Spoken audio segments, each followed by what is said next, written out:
afternoon, ladies and gentlemen. Welcome to our show, Talk to Wanda show.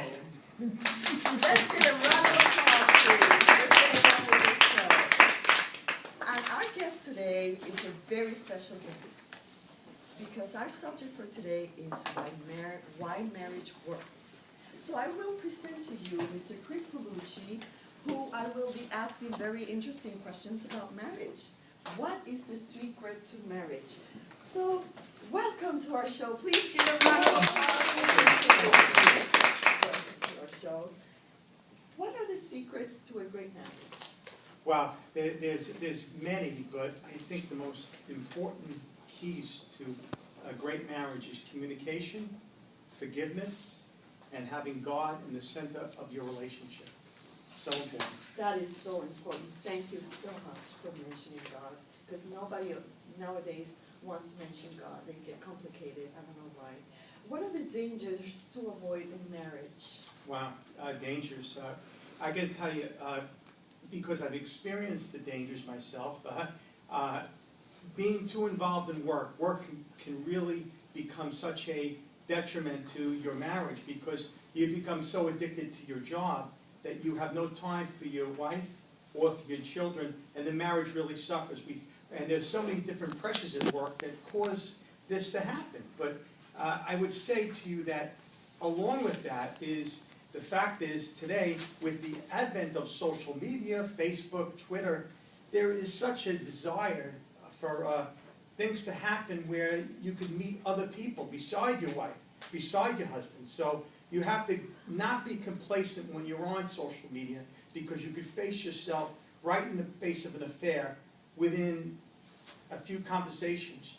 So it's easy to, if you look at your wife as a beautiful car, like a Cadillac, well, there's Acuras out there, there's BMWs. So, but when you love somebody like I love my wife, and I adore her, then I got to realize I got to be always on my guard at some point. Yes, and you stole that word from me. You can never be too complacent. Never. So let me follow with this third question. What advice can you give to couples who want to make a commitment to marriage? These are young couples who are starting. What can you say to them?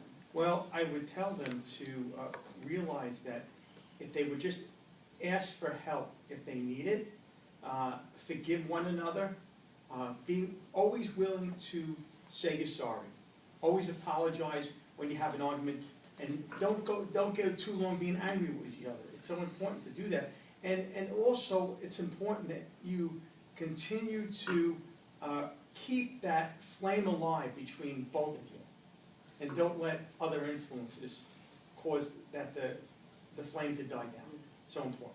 Yes, because that's very hard. To keep, especially to keep the fire burning for so long. What makes you an authority in marriage? Oh, I'm married 29 years to a wonderful woman, and we have been through a lot together. We went through, I went through 2 depressions, job loss. I had my own family that was against my wife, and so there was a lot of trials that came in the marriage, a lot of things that tested us.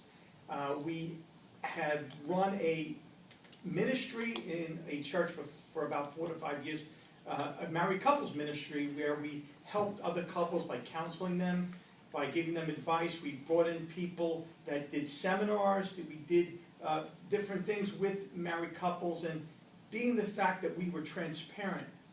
I think transparency is so important, and we were able to say, well, we made these mistakes, so this is how we can be people that can be real with other couples and say, look, we've been there, and we're weathered the storm, and we are more in love today in 29 years than we were when we first got married. I didn't know what love was until I met her, but that's what it's all about.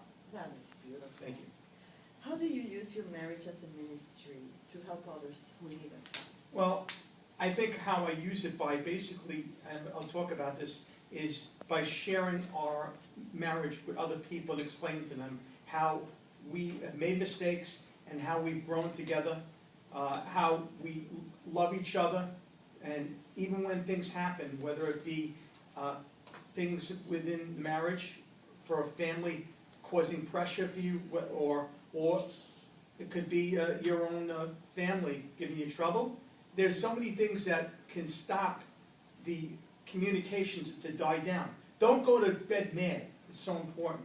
So we're able to, we go and share our life with other people. We get up and speak on Sunday mornings, or when we are in the seminar, we're asked to speak on how our marriage works. So we're able to laugh and have fun. And I think that's so important. We're sharing what we are doing right and even what things we've done wrong. But it's powerful because there's no greater joy than to have a marriage that really works. Thank you so much for your time here. But I need to ask you, this is a general question which made me very curious. How often do you advise marriages who are more than 10 years, more than 15 years together? Or do you advise people, or people who seek advice are less than 5 years married? Well, it varies, because there are some marriages that are in trouble, and they could be married 15 years, and there's some newly married, or even my son got engaged, and so we're able to communicate with them and give them advice. So it all depends. It's different. There's even married couples that are married 30 years that we can learn from one another. Always be transparent and say, look, I didn't know that, because the minute you think you know something about one person, there's so much more to learn. And that's why it's a continual evolving, a learning process one. Yes. That's what I would tell my studio audience. It's so important to keep learning, keep communicating, and keep loving always. Thank you so much. Thank you.